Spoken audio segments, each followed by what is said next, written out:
University of Dayton women's basketball team will be starting its season on November the 7th. That will be at Providence. I'm Barney Sentner. Dennis Shaw will introduce the new coach of the Flyers here in a moment, but we have a chance to speak with her tonight, as well as the team that she has assembled kind of on short notice. But let me go ahead and introduce the coach, Tamika Williams-Jeter. First year at Dayton, of course, came from Wittenberg, 18-8 there. Coached previously at Kansas, Kentucky, Ohio State. Career at University of Connecticut, 2 national championships, WNBA career, very illustrious, more than 1,400 points, and a graduate locally of Chaminade Julienne High School. So, did I cover it all for you, Coach? You covered everything. Okay, excellent. So, let's, first of all, a question that I don't know if you've gotten before in the media, other than maybe me earlier. Coach Meek, how did that come about for you? What's the history of how your players call you that? Because you don't seem meek to me. Mika, myself, because the people who really know me here in Dayton, if I'm somewhere, anywhere in the world, and I hear Meek or Mika, I know they've known me since I lived here, growing up, and that's what my mom calls me. So it just rolls off the tongue. Coach Meek kind of comes off pretty easily, and that's why I stuck. But I'm not very meek. That's very true. Okay. Well, we're going to be doing a lot of interviews during the season, so I'm glad to hear that. Yeah. Even though I definitely will not ask any yes/no questions. Okay. So a team that basically you're building from scratch. We know that. Non-conference. It's a tough one. You start on the road, which is at Providence on November the 7th. Did you have to, as one of your many responsibilities when you got the position, did you have to develop the non-conference schedule? Absolutely. We had some return games, like the Florida game was a return. Connecticut was one. Of course, he was like, let's play. I'm like, Coach, it's my first year. He doesn't care. He just wants to kick my butt. So, or try to. So we pushed that game till next year. But all the rest of them were games. Most of them were games that we assembled, and just coming into it, you can play some teams that are not that great, right? And you can play some teams that are really going to challenge and set a standard. From where we want to go in the future, those games are set, and those are the teams we want to play against, and we want to be challenged. And that's how we looked at it. Was there thought about playing an exhibition game? No. Just because it was a new team, I just wanted to get a little bit more flow. They need the reps. I don't have a lot of experience. I have 4 returners, didn't play much. You have Sydney, who's probably played the most minutes, our transfer from Ball State. And next up might be Ariana Smith, Nani, who played her freshman year at Indiana State as far as college games. So we need all the practice we can get in prep. I'll hand it over to Dennis in a moment, but one question I had for you is your opener at Providence. Mm-hmm. So how about opening on the road? Is that something that you basically had no control over? Because I think in my 19 years, they've never opened on the road. And yeah. I'm not saying this is the greatest time to do so. We had some control, but that's fine. I mean, it's a little bit of the Mike Tyson approach. You don't know who you are, what you're made of until you get punched in the mouth. And that's going to be a 5-out offense. It's going to spread us out. They're going to do some things. So what better situation than to get them early, right, in a tough environment against a team that returns a lot, and an offense that's a little bit different than what they've seen in high school and or in college. Dennis? So I'll go back a little bit with you to when the job opened up and when you kind of found out you were coming here. Mm-hmm. Can you walk us through that process of how it came about? That's a good question. I was sitting in my office on a Tuesday, and I think Shauna told the team on Monday. And Tuesday, my boss at the time is Brian Agler, and he was pacing. He's a pacing AD. And I looked out and I was having my individual meetings with my team at the time, and he came in. And Trendell Perkins, who's on staff here, he's sitting there, and I'm like, what do you want? We're meeting. He's like, can I talk to you in the steamer? So he pulls me out to the football, and he says, UD called. Okay. Like, I'm good. I just built a Final Four D3 team. I'm not going anywhere. I got to win with these kids. Like, we just did the unbelievable. Let's go. Let's keep it moving. Mm-hmm. So we had another meeting at 2:30, and he told me Neil Sullivan called. I talked to Neil that day. I was a little upset because I have a Jeep. I'm a Wrangler kid, so I like to take the top off. It was spring. Mm-hmm. We just got back from NCAA tournament, and I couldn't because I had to listen to him on the way home and have a conversation. So we had a great conversation, and that's how he approached it. The next day, we had another conversation. I just thought we were having conversations. I didn't know if it was leading anywhere.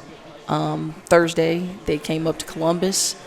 President Spina kind of gave me a good overview of where he wanted to go from an institution standpoint. Of course, Neil had already gone over what the athletic department and expectation of this job, and they offered me the job. And I had to pray about it, honestly. And I took the night to pray about it and talk to my family, and they all pushed me in the right direction. So it was not easy. I cried like a baby in front of Wittenberg, and I'm not a big crier, win or lose. But, I mean, it was an ugly cry. I had everybody crying in the room. Brian's crying, and Perk was crying, and all the players were crying because to start to build something like that anywhere, it doesn't matter the level, you get attached to it. And I knew there was more winning coming. As a follow-up to that, and that's a good question. I know you said, I read in print, you said one of the first things you had to do was make sure you find something to wear for the press conference. Yeah. But after that, I mean, you had no staff. You Yeah. basically had no players. Yeah. It's like, I'm sure millions of things were going on in your mind. Yeah. What was the first thing you said that you had to do once you assumed the position? I had to hug Linda Waltz, who works in our office, because it was just her and I. And really the first thing I thought about was recruiting. And, you know, what kind of players can we get in here to make an impact initially? And then how big of an impact can we make from that 2023 class, which would be the first class coming in next year. So went to the transfer portal, which is a different space to navigate when you've been doing this for almost 20 years a certain way, right? So to get the right type of kids, we picked up Ty from Maryland. We picked up Anissa Jones from Ohio State, which were big gets. And then we got Ariana from Indiana State, who I think slipped through the cracks a little bit during COVID.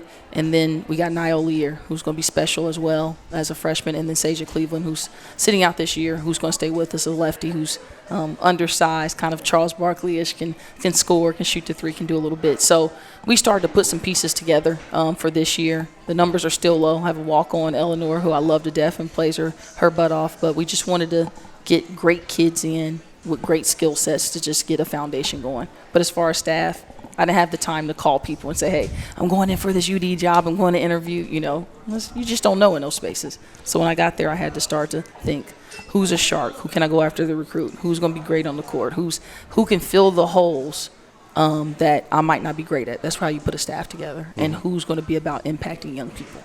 That's where we started. Pulling these pieces together, like you said, kind of quickly and from all over the place. How are they gelling so far? How's it coming together? It is going really well. Like today, I feel good. If I came in here yesterday, I probably would have been a little sappy. But today, we pulled it together, especially in our half-court offense. With our numbers, we might not be able to play as fast as I would like to, with a couple people banged up here and there. But I think from an initial standpoint, just executing in the half court is going to be huge for us. Defensively, we're undersized, so we got to be scrappy. We got to move and be there on the catch and really put a lot of heat on the ball with the teams we're playing against, the size of the SEC and athleticism. But those are all spaces I've been in. So, and I know what it is to sit on that side and get beat. Got beat by a Dayton team in 2015, and on the other side when you're doing the damage. So that's where we sit now. Twice you have mentioned about numbers. So how many are you going in with on the season, and where would you like to be if you had the utopia in that? I think we'll be, with our walk-on, we're going with 10 just right now going into the season with injuries. Like I said, hopefully we get Smith back. She'll come back this season. Not much more, maybe 12 or 13 on the roster, healthy, ready to go would be great to manage. We'll look more in that space next year.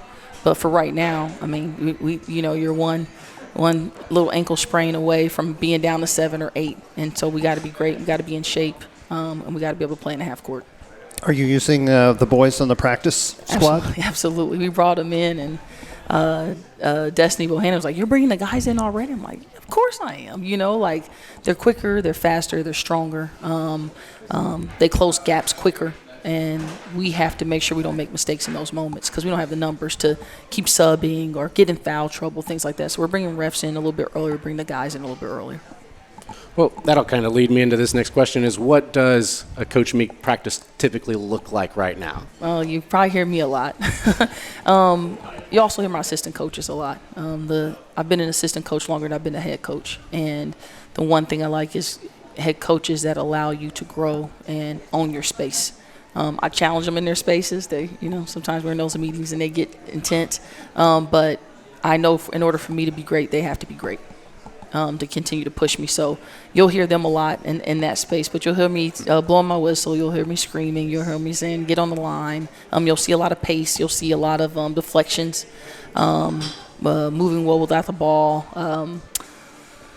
That's about it. We want to get as many paint touches as possible without phenomenal post play right now. We only really have one post player. So what other ways? Cutting and catching, coming off of ball screens and getting to the logo, pull up jumpers. Just how many times can we touch the paint and put heat on the other team?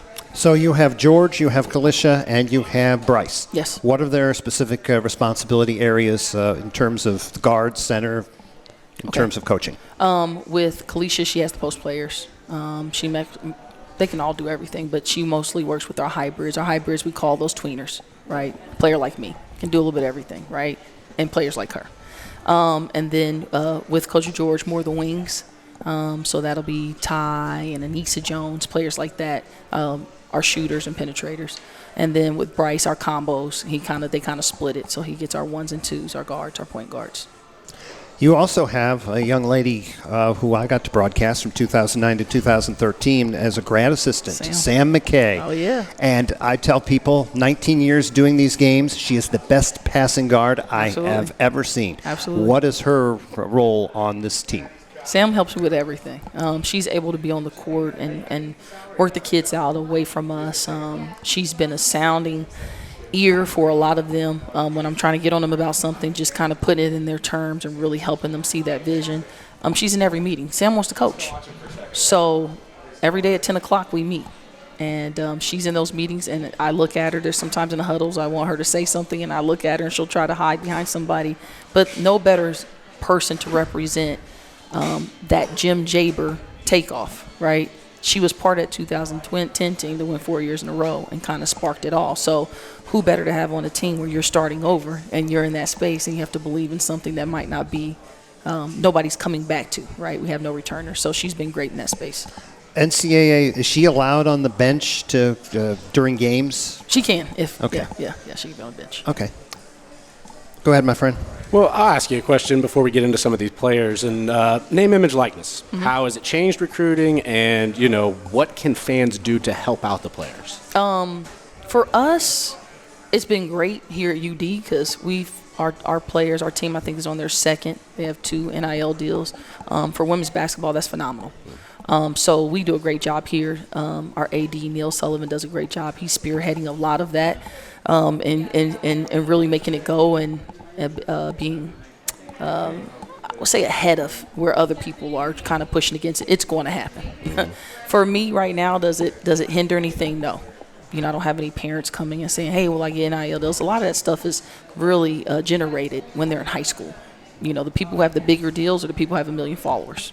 Bronny James is not the best player in the country, but his dad is LeBron. And every time he posts something, 3 million people like it. So guess what? Nike signs him to an NIL deal. So I think a lot of that is generated there. But here we do a great job of it. From a fan support, just come out. If they're signing autographs or doing anything to generate that, the more people come, the more they get on the back end. But does it hinder us in recruiting? Not yet, I'll say. Caitlin Zell. Mm-hmm. Strength and conditioning coach, yes. New to the position. Yes. How did you wind up hooking up with this Arcanum graduate, and what contributing factors do you think she'll bring to the program?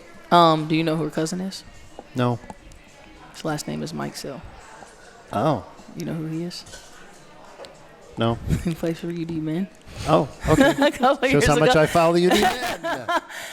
That's her cousin, but actually she came to me. She was at Ohio State when I was there, and she was actually assistant strength and conditioning coach for the men's basketball team. And when Q, who's head over strength and conditioning for the men's basketball team, he was sick and had to be out for about 10 days.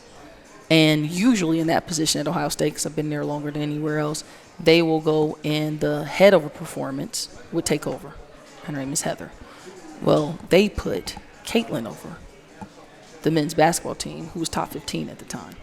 So her first day on, there was some things they got in trouble for not going to class, and she had to lead all of it, and Holtman trusted her in that space for 10 days. Top 15 ranked program. So that was the first spark to see someone that young, that motivated, and Q loved her. and Heather Mason, who's head over performance at there, who was under Pat Summit and at Notre Dame and now all these great places, who's head over performance, loved her, right? And then she goes to North Carolina and kills it again. So young energy, not afraid to think outside the box, pushes them. My players are getting stronger, faster, quicker, and she has new ideas about how to do that and a great frame of reference and great mentors to go to when she doesn't know something. So what better person to bring in? Dennis, before we do want to get into, the coach has talked about some of the players briefly. We want to get into a little more on that. Do you have any other questions before we get into the actual roster? I think we can get into the players. I think we're good there. So I do want to start with the returnees. Shannon Wheeler, Mariah Perry, who had 18 starts last year. Mariah Perez, pardon me. Malia Perry, and the pride of Wayne, Destiny Bohannon. What are your plans for them? Those kids have been in a gym, a winning gym. Maybe not the minutes, but a winning gym. They know what it feels like. They know what standard is, right? Regardless if you play. It's just like I always tell people when we played my senior year, nobody remembers the team that won 2 more national championships. They just remember Dinah Trossi. Say name one more player. They can't. Say name one player who played with me. They say Sue Bird and Swin, but I say one more player.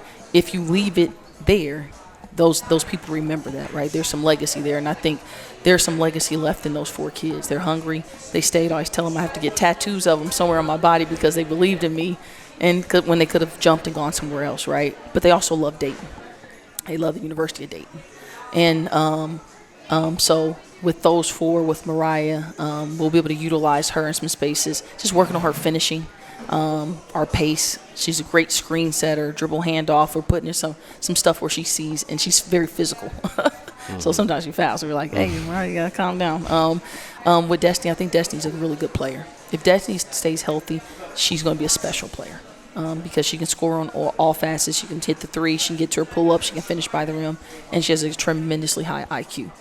With Shannon Perry, I do this. The last 3 days, Shannon Perry's looked like an All-American in practice, but she's an introvert. And she's an engineer, right? So she's very analytical, but super skilled. But I crank her up every day. And the whole team laughs, but it works, So the last 3 days I've been cranking her up. The kid is very skilled, very versatile, and could be very special if that heart starts to pound, really big. And Malia Perry's IQ. I allow her to bring the ball up the floor, make some plays. She comes off the ball screen. She can drop passes, but her IQ, and also Malia comes from a lot of winning. She won a lot in AU. She won a lot at Pick Central. So reminding her those spaces. But these are 4 individuals that have been in a winning gym. Sydney Freeman, senior, 1,000 points, almost 1,000 points at Ball State, 1,741 points at her Indiana high school. So she comes in with a pedigree. Oh, yeah. Is there pressure on her to score 30 points a game? I put pressure on her to score a lot of points a game in practice. Sydney is by far our best 3-point shooter. We have goals that we need to meet: green light, yellow light, red light shooting in the summer. So they dictate where they can shoot the ball. She's got the green light everywhere. After a summer full of what she can display. So getting her mid range a little bit better because she's more 3s and layups. Her pace, she's very quick. I don't know how much she's played against boys and young men in the gym because they get her playing a little bit faster. But I'm going to have her shoot a lot. A lot of no looks, very shifty, and a lot of fun to watch. Nio. Yes. It looks like of the 3 freshmen, she'll be the one player that will be getting some playing time. A little bit about her. Nio is tough, very strong, really good mid-range, great around the rim, super handle. Really good IQ and a great defender, actually, to be a freshman. Nio could be very special, especially in this conference. That would be one that I would really take a look at as she progresses through her 4 years because she's very, very talented, highly recruited, offered heavily her freshman, sophomore year, and then she got sick, and people backed off, and we kind of got lucky at the end to pull her in. Just one more from me, and then I'll go to Dennis. I don't want this to turn into a one-on-one. Ariana Smith, Indiana State. You mentioned earlier she fell through the cracks. What does that mean? So a lot of kids during COVID, because coaches couldn't go out, and if you had to watch the video we had to watch during that time, which was it was very poor quality, and we couldn't go out. So a lot of 2020 kids didn't get seen on a national level. Now, this is a kid who played at Afrocentric with Jordan Horston, point guard, her sister's at Virginia, who transferred from Minnesota. Lily, who was at Pittsburgh. You have all these really good players, and she played with a really good AAU program. So I think with her, a lot of people didn't see her. When she went to the portal, a lot of coaches in the state called me and said, "You got to get this kid. She's tough.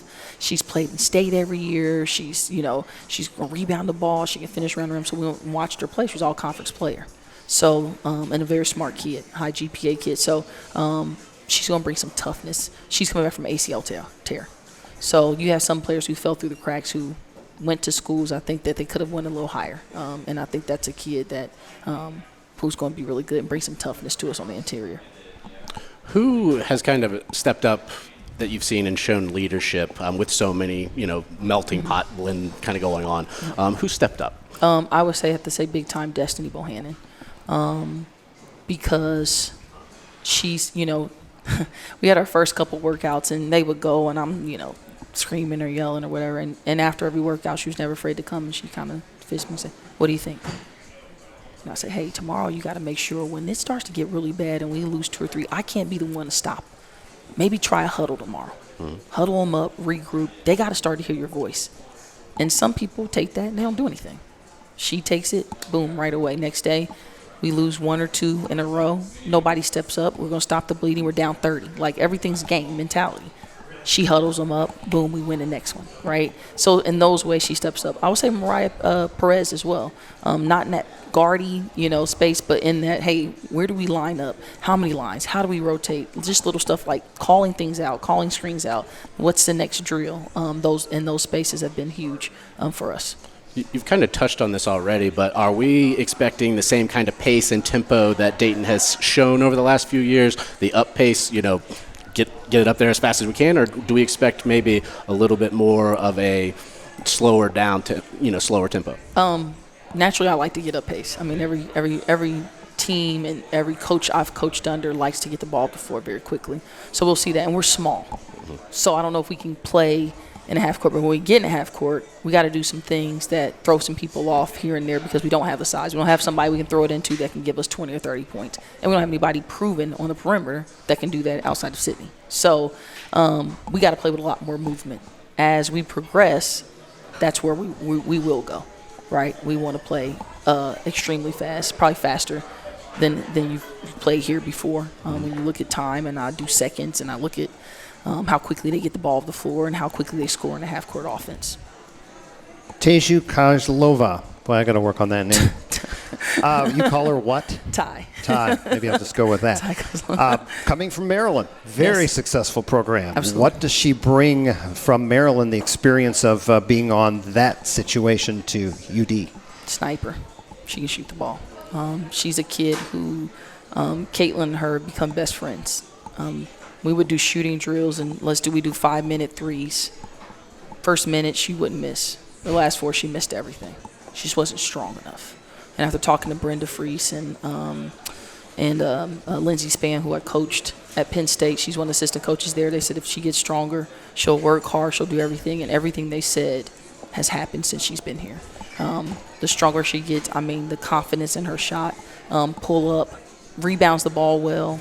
We can put her on multiple positions on the floor and multiple positions on the floor. So she has been a joy to watch, but even more of a joy to see how if you put the work in, and for her was in the weight room, the output. So now she's hungry. She wants to be in the weight room all the time. We have to pull her back, She thinks everything because the stronger that kid has gotten, the more consistent shooter she's become.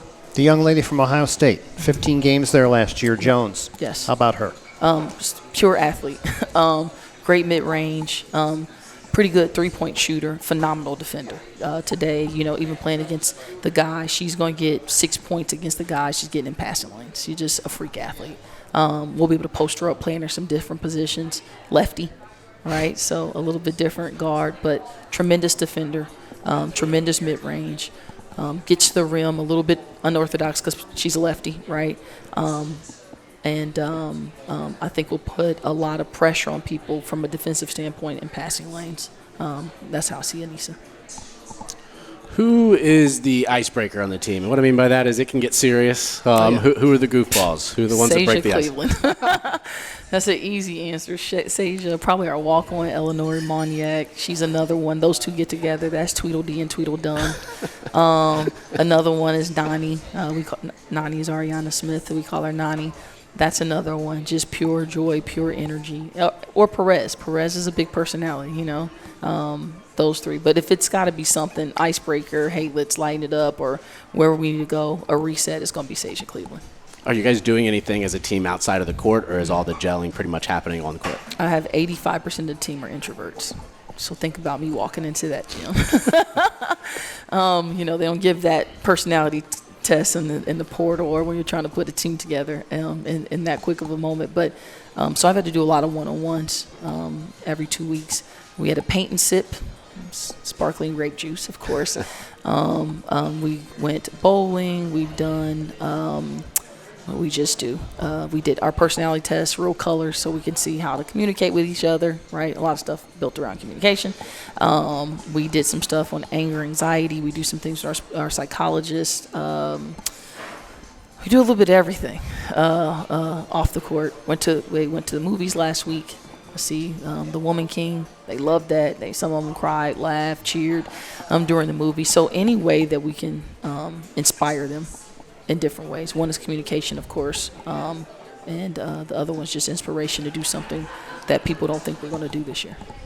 So I want to read something to you that, don't blush at this, but this was actually on the UD blog that one of the people had. So when you walk into a recruit, here's what you could tell a recruit. Oh, goodness. I was the best prep recruit in the country on the best high school team in the country that eventually played for the best college program in the country for maybe the best college team ever assembled while shooting the best percentage of anyone in the history of college basketball. Not to embarrass you, but how impressed would any recruit be to hearing that from you? We'll see when we get the number one player in the country that plays on the number one team in the country that plays on. There's a lot of people Don Staley has a story, and there's a lot of people that have stories to tell. I don't know how impressed kids are with that. Maybe they are, but I don't know if I use that line either. As I said, it's open for you, believe me. You just got a 5'10" guard from Michigan. Yes. I don't know if you can talk about her at all. No? I can't. Okay, well, then she doesn't exist. All right. But obviously, you've got a team this year, and you still, while the season is going on, you still have to recruit for next year. Absolutely. Which means somehow get on the road and go to games when you're not playing or send your assistants to games. Yeah. Is that something you did also at Wittenberg in a lower division level? Yeah. So that hasn't changed. Yeah. So what is the active recruiting period during the season for you? I recruit all the time. Okay, so there are no restrictions. We have restrictions Dead as far time. as we have dead periods. We have 2 shutdown periods, a week in May and a week in August. You have dead periods when they can't come on campus. Oh, Mickey's gonna be excited that I know all this because. And then you have contact periods where you can go out and evaluation periods in July, which are huge, and May and April. So you have different times. Right now we can go to schools, we can go to high schools, we can go see open gyms, we can go see them play fall sports, things like that. But we're on the phones. We're calling AAU coaches. You're calling high school coaches. You're calling 24s. You can call now. 25s and 26s are calling you. You are always recruiting. You are always talking to. I get emails. You get direct messages in your social media. The one good thing is having great relationships in the state and the surrounding states. You don't really think about it until you become a head coach in the state.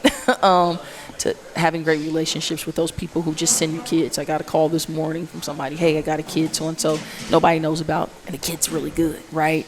And so that's where it's fun, but it's never turned off when it's recruiting. You better recruit all the time or somebody else is out recruiting you. Before we see if anybody in the crowd wants to come up and ask the coach a question, is there anything, Dennis, that you'd still like to cover? Well, I guess you've touched on this a little bit, but a follow-up to that question is, with NIL and now the transfer portal being what it is, have you noticed a change in the players? And what I mean by that, of where they almost have more power, and do they kind of lord that over you in a way of, hey, I can leave? Mm-hmm. No, not yet. I can't say it's not in the future. With NIL deals and the transfer portal, you see coaches relying on the transfer portal more than building that relationship from, freshman, sophomore, junior year, whenever you start recruiting some 8th, 7th graders, right? I get sent those, right? Mm-hmm. You're going more to that quick fix, that quick kid that, hey, they've got a year in. Do I take her? Or even more talented kid, but they're going to be a freshman and they need to have a year of experience, blah, blah, blah, blah, blah. So I think whatever you see usually happens football, men's basketball, and it trickles down. I think we're a little bit away from that because people are not a wide range of people are making a lot of money. But you have some institutions that are saying, hey, we're going to pay this team and that team, $10,000 of NIL money and figure out that way. And, people coming into play on that hasn't affected us yet. Our facilities are pretty stellar. Our apartments are great, bringing people on campus. Our campus is beautiful in the fall. We have a lot to really sell a kid on and their family, and really about them growing as young people here at Dayton, so it hasn't been an issue for me yet. If anybody at Archers would like to come up and ask the coach a question, in the interest of time, I'll go ahead and ask the coach another question, and then we'll get a question from the audience since somebody is about going to be ready. Some things have changed in terms of the format of women's basketball. How do you feel about the quarters, and how do you feel about the foul situation? Or does it matter at all from when you played at UConn? No, it doesn't matter at all. I mean, I've coached D3 last year. We had all our timeouts for 30 seconds. And, we couldn't advance the ball, and you couldn't have, playback and things of that nature, fouls. I just went over all the emphasis they have for this year. So after coming from that, everything's pretty good. To have 60 seconds to think about what I want to say, it's going to be great for me. All right. We have Mark Thompson with us, and he has a question or maybe two for the coach. So, Mark, come on up here to the mic. She'll be able to hear you in the headset that way. These gentlemen already asked most of the questions I was going to ask, but there is one I'm very curious about the mystique of Connecticut and how you felt the first week when you went to practices at Connecticut. Was there something different there that you could relate to some of the students that are coming to UD? I wanted to transfer, of course. It was the hardest week of my life. I remember us coming back, me and Sue Bird, Swin Cash, Asia Jones, Kirsten Walters, and saying, it can't be this hard at Tennessee with Pat Summitt. Like, we need to leave. Back when people didn't transfer, right? But that was how the first workout went. Now, their first games and the tradition at the time, is it what it is now? No. Going to Connecticut in, the mid to late 90s and going now, it's two different things, right? Now you go there and they got a new practice facility and they got, 9 more national championships and rings and, no, we played in a dingy gym. Gamble had bad seating. We had to put a wall down in the rec center. That was our practice facility in the rec. And, sometimes other people's balls, and you would hear people yelling and screaming. What Connecticut proved to me is it's about the people. And that was a big reason to me coming here, is you can have it where it's not that great. You don't go there and you're not wowed like coming to University of Dayton, right, and the facilities. And it's not like that. It's the old UD. I say with the UD that smell like feet and hot dogs, before they did all the upgrades. But the tradition, the standard of winning here, the academic success is one to stand by. But at Connecticut, no, I wanted to leave. My first 2 weeks, I'm 14 hours away. I'm from Jefferson Township, Ohio. No, I can barely understand this guy, this Italian guy. Everybody has an accent, but they tell me I have an accent. It didn't, we were ready to quit. But we stayed with it, of course. It got a lot more fun as we stayed. We figured out some things by our sophomore year, and you win a national championship, and then you're from Jefferson Township, Ohio, and you're winning a national championship, and the whole city's watching. That's when it got real for me. Did you have a follow-up question, Mark? No, that's it. All right, thank you. Go UD. Go UD. Yes. Go Flyers. Thank you.